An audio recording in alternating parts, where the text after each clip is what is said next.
Hi, so I'm going to talk to you about taste this morning, but I want to go just for a second off topic, just because I'm really curious about something. So we're all here to talk about reaching the target of having our diet go to 2,300 milligrams of sodium a day. That's the theme for the day, right? So how many people in this room, let me see a show of hands, are reaching that target? How many people in this room, let me see a show of hands, don't know how much sodium they're eating? So you represent the leadership of America, if not the world, and about 95% of you have no idea how much sodium you're eating. So unless we're all eating the exact same foods, and we're all eating the exact same quantities of food, it will be impossible to reach this target. So, with that said, I'm going to go to my talk now. But it is an interesting point if you think about it. So we want to reduce sodium in the diet, and we want to do this to improve health and decrease death, at least premature death. So there are two ways to do this. We can change the foods we eat, or we can change us. So in my talk, I want to talk a little bit about what are the mechanisms for salt taste in people, what is the role that salt plays in food palatability, why do humans like salt, and what is the basis for that, and what are ways of dealing with changing salt in food, or salt in people, both technological and behavioral. So why are we talking about sodium here? One of the problems with sodium is that we don't really have a ready, accessible store of it in the body. So when you think about like bone, we have a really rich physiology for regulating calcium in the body because we use bone as a pool. So we can put calcium in the bone, we can take calcium out of bone. We're really good at doing that. And this is true of many ions. We don't really seem to store sodium in our body except in a non-ionic form, which is both in bone and skin, and we really don't understand what they're doing there or whether we can access them readily. But we do know that we lose sodium every day in all of our body excretions, and that it's necessary for life. So in a universe where you are constantly spilling sodium and you need it to live, you have to eat it. If you don't eat salt, you will die. It's that simple. So we have evolved a very specific taste mechanism with which we seek it out of the environment, we identify it, we ingest it, and it's yummy. We're rewarded for this. It's a very rewarding thing to do. So very briefly for taste, we have taste buds all over the oral cavity. The taste bud is a microorgan. There's about 100 cells inside a taste bud, and it is, some people think of it almost like a retina. It's a little microprocessor. And you have them all over the tongue. You have them in specialized houses, the papillae on the tongue, the anterior tongue, the posterior tongue, the back sides of the tongue. You also have them on the soft palate, on the roof of your mouth in the back, not the bony palate, but behind that. And you have them in your throat, where we have conscious access to these. Today we know that we also have them throughout the entire GI tract, but we don't have conscious access to that. Okay. So to this day, we still don't know how we taste salt. It is an unknown to us. We do know something about it. We know nothing, but what we know about it is true of rodents and invertebrates, and we think it's probably true of humans, but we don't really know for sure. We do know that of all the things that we can put in our mouths and taste, the only stimuli that are clearly salty tasting for us, and rather purely salty tasting, are sodium chloride and lithium chloride. Now lithium is not bad for you at low levels. At high levels it's toxic, but so is sodium at really high levels. And lithium is really rare in the world. We don't really have ready access to lithium. And the salt taste mechanism really only passes those two things. It's a very, very specific arrangement. We also know that the anions that come along with the sodium affect its taste. Not just how strongly salty tasting it is, but its quality of taste as well. So for example, sodium iodide is not only salty, it's also bitter. And you can have all kinds of sodium salts. So the only other thing people really think about as being salty tasting, clearly salty tasting, besides sodium and lithium, is potassium. There are other things, yes, you can address, like calcium, which we were just talking about. But potassium does not really go through the sodium epithelial sodium channel very well, which I'm going to talk about in a moment, is where we think part of the action is mechanistically for this. And it comes along with other baggage. It's not clear what that other baggage is at this time. Some people call it bitter, some people call it metallic. I'm actually inventing a new word for it. I call it sparry, because it shares a common taste with calcium salts, and it's named after the class of minerals of calcium, potassium, minerals we call feldspar. So I call it its own spar with it. So there, I've invented a new part of the taste for it. In terms of neural responses to sodium chloride, someone came up with the idea some time ago, around in the 80s, both a rat researcher, and it was later replicated in humans, that we have epithelial sodium channels expressed in all of our epithelium, and we have them in our kidney. And we know that there are diuretics that block this channel, like millerite, that are very good at blocking the epithelial sodium channel. So they thought, well, since they are all epithelium, they might be in the tongue, and if that's true, if we treated the tongue with this kidney diuretic, then it might interfere with salt taste. And they tried it in a rodent, and it had a huge impact on taste. So this was a really brilliant experiment and a really interesting one. The problem is it doesn't really work in humans. You can treat the human tongue with a millerite as a rinse, and it doesn't really block in most people's salty taste of sodium chloride. So it doesn't mean we don't have the same mechanisms as the rodents do, but it means that somehow we are different and that we're not as responsive to millerites as they are. But this led to one of the great breakthroughs, which is that this ion channel, the Innate, is how a lot of the salty taste of sodium chloride is coming through. Now, it is not the only thing that's responsible for the taste of sodium chloride, because we know that both when you block it pharmacologically with a millerite, or recently there have been 2 different teams, one of them at Monell, that conditionally removed this channel from a mouse with a conditional knockout. It has to be a conditional knockout, because if you knock it out whole animal, it dies. You can't live without this channel. But you can knock it out of the mouth. And when you do that, the animals respond much less to sodium chloride, but they still taste it, they still respond to it. So there has to be something else there. And we have no idea what that is. So that's sort of the current state of affairs, at least for the mouse. For the humans, it's not clear what. People have proposed, hypothesized, that there are other channels involved besides the Innate. TRPV1, oddly enough, is the channel that's responsible for the heat that burned from biting into a chili pepper. People have thought that maybe that plays part in this. But we can knock this channel out in the mouse and it does nothing to salt taste, so it seems that that's an anomaly. People have also hypothesized that there might be indirect ways of doing this through a G protein coupled receptor, not itself an ion channel, but something with downstream role in an ion channel. But these are known to bind to ions. So famously, there's a calcium receptor that's a G protein receptor. So if they can bind calcium, they can bind sodium. Okay, so what are the functions of salt in food? It really does 2 things. Other things people have talked about. It certainly affects the volatility of things we consume. We didn't even discuss in the last talk to the browning reactions in Maillards, which affect the odor of breads and grains, and salt is really critical.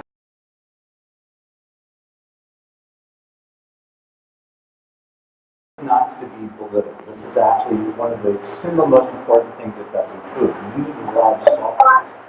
We are salty taste fetishists. You take sodium away, you take salt taste away, and that's a problem. People used to eating less salty food, or you have to find a good substitute for that salty taste, which no one has ever found. The other thing that salt does is that it modifies the taste of foods, flavors of foods really, but I'll just focus on the taste. One is that people argue that salt has mouthfeel, adds body to foods in perhaps somatosensory, but maybe even a gustatory way. So probably you're aware of the fact that glutamate, MSG, not only tastes savory, but that it also adds a sort of a fullness or a body to food. Sodium chloride sort of does the same thing. The other thing that sodium chloride can do to foods is that it can alter the overall taste profile of the flavor of a food. And we don't fully understand why this is, but one of the things we think is going on is that it reduces the off-taste of foods, and it's a pretty good bitter blocker. So this is just a quick demonstration of that. The y-axis, the height of these bars, is a measure of how effective sodium is at blocking bitterness. And each bar is a different compound. So I have quinine, caffeine, some ions like magnesium and potassium, urea, and a couple drugs, acetaminophen and pseudoephedrine, which are quite bitter. So you can see that for something like magnesium sulfate, you can only alter its off-taste. I'm not even sure you would call the taste of magnesium and potassium bitter. Maybe magnesium is bitter. I think potassium I'd rather call sparg. But you can only block their off-taste, at least of magnesium, about 15%. But if you go to some of these drugs like acetaminophen and pseudoephedrine, you can block them almost 80%. So it can be a very effective bitter taste blocker, and it's quite variable depending on what we're talking about. That's just indicating that when you mix sodium chloride with potassium chloride, whatever that off-taste is of potassium chloride, sodium generally on average does a pretty good job. So you wouldn't want to do a total replacement of sodium with potassium for all kinds of reasons, but maybe getting some sodium out and putting a little potassium in isn't a bad idea, which you all know already.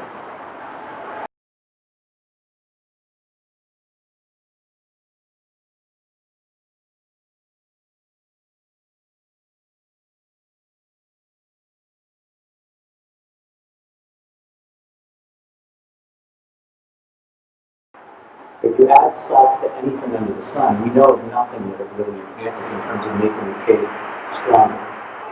But what we do know is that if you take something like the sucrose, which is sweet, and urea, which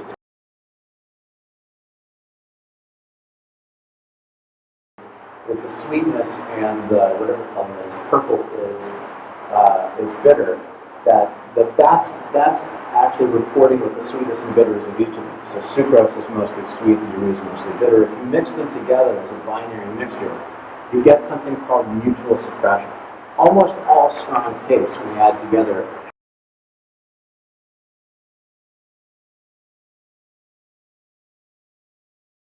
and if you take the lemon out of lemonade, it's much sweeter than it is, even though you haven't altered ingredient taste. They tend to bring each other down, so it's both less sweet and less sour than it would be if they were presented on their own. Now we know that sodium chloride is a bitter taste inhibitor. And we know that the bitterness is suppressing the sweetness of the sucrose here. So if we salt this binary mixture, this is what happens. You reduce the bitterness and you release the sweetness from suppression. So by salting it, you in fact truly make it sweeter. And we think that since almost all the things that salt to are these highly complex mixtures, whether it's a natural fruit like a melon or a grapefruit that people salt at breakfast, or at least they used to.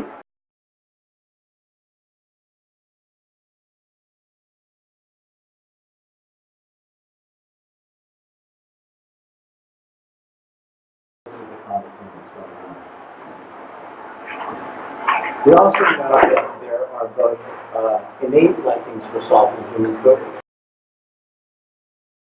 so that we have a salt appetite and a salt preference. And we also know that even in utero, a fetus, depending on what happens with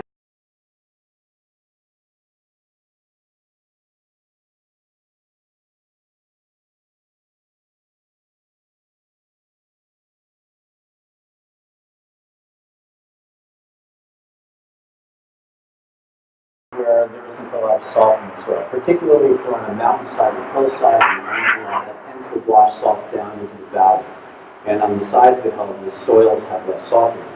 These animals develop really strong hungers for salt. They end up jonesing for salt and they seek it out and they ingest it. And this is what a salt lick is. And anyone who's ever been on a farm knows that you get salt licks out for your animals. Humans don't really seem to get this. There are some examples of this, but it's really, really rare in people. We don't have this sort of salt appetite.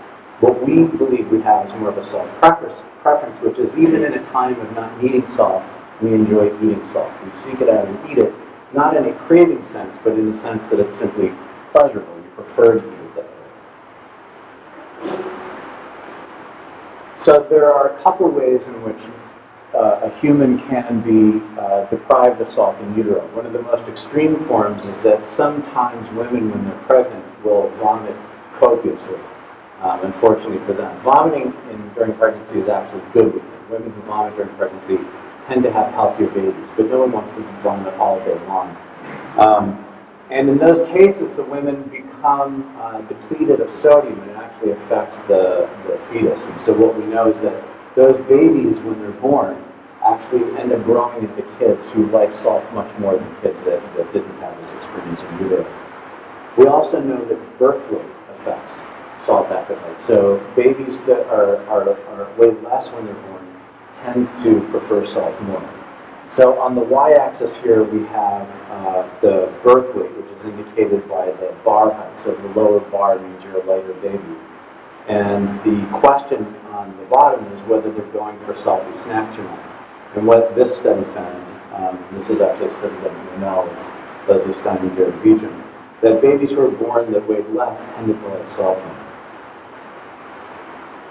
And there's also a general trend in kids, which is this dotted line going across the chart here is showing how much salt you get in an average commercial soup. The y-axis is the optimal salt level that people prefer in soups, and this is comparing on the left adults and on the right kids. And what you can see is that adults tend to like the levels that are presented to them in commercial soups. Kids actually like soups that are much saltier. And this is on average across all kids, regardless of what their utero experience was. So there's a developmental phenomenon going on here as well.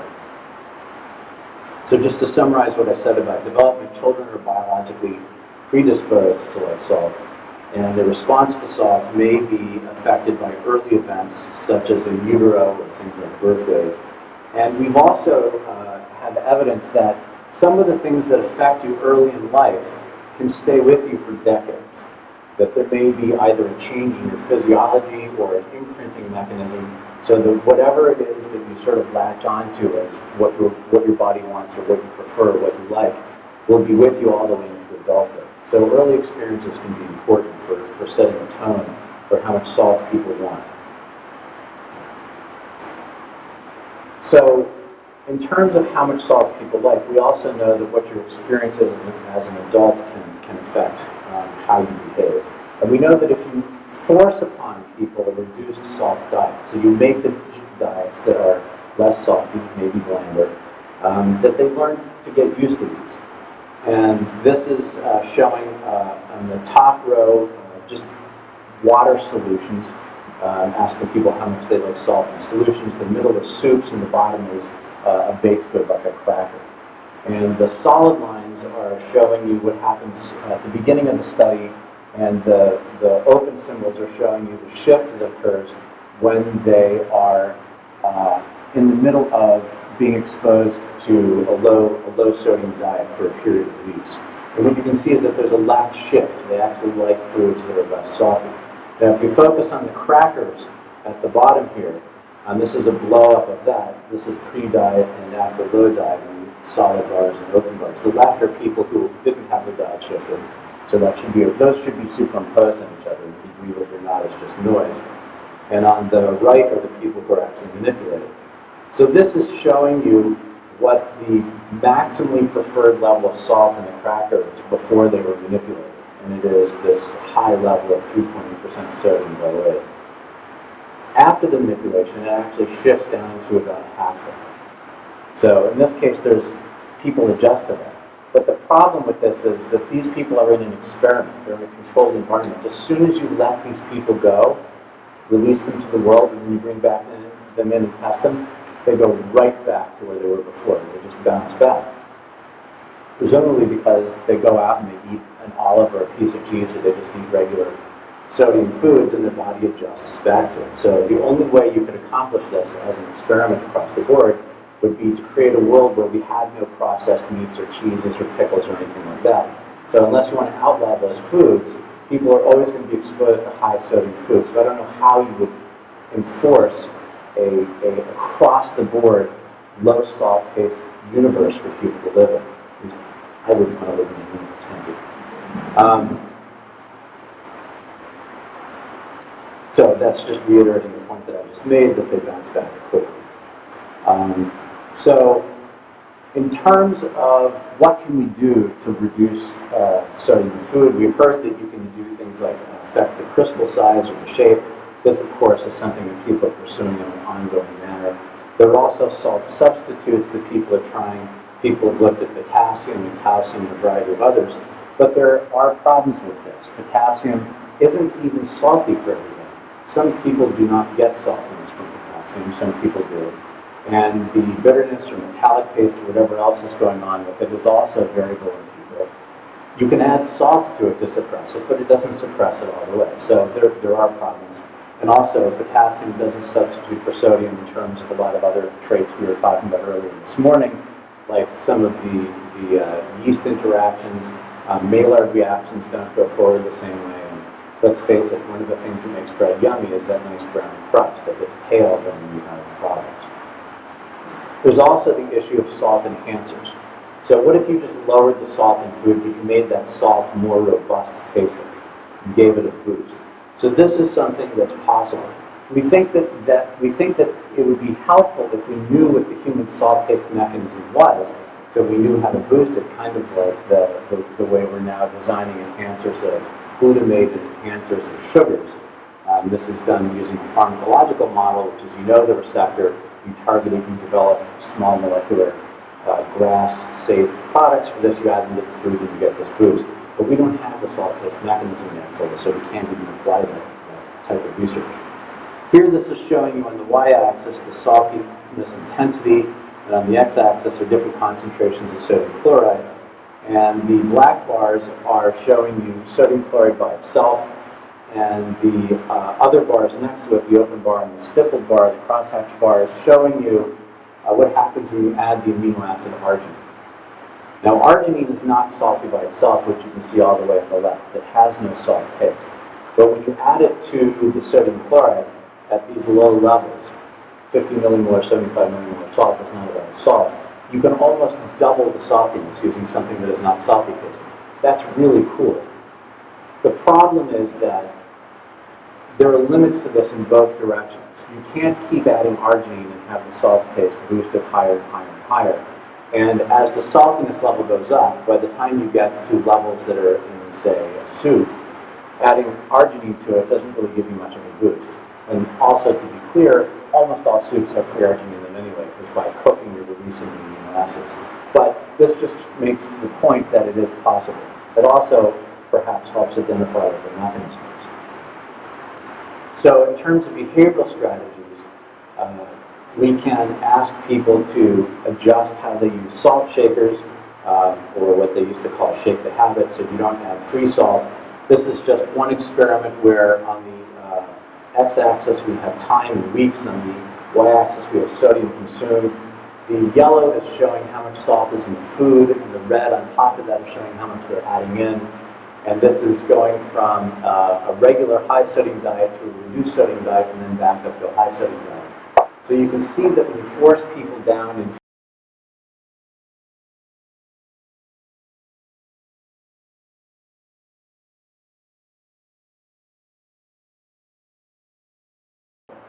when they're in the middle section there. But it doesn't go back up to the level it was before. People aren't going to add that much salt from the salt shaker on top of their food. So rather than shake the habit, I think another strategy would be to reduce salt in food and let people use their salt shaker to their heart's content. That might actually reduce the total sodium in the diet.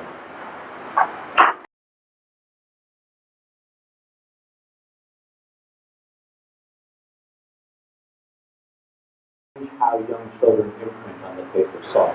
If they're going to be fixed on whatever they're adjusted to as a young kid throughout their life, we should focus on the kids and getting their preferred salt levels being low.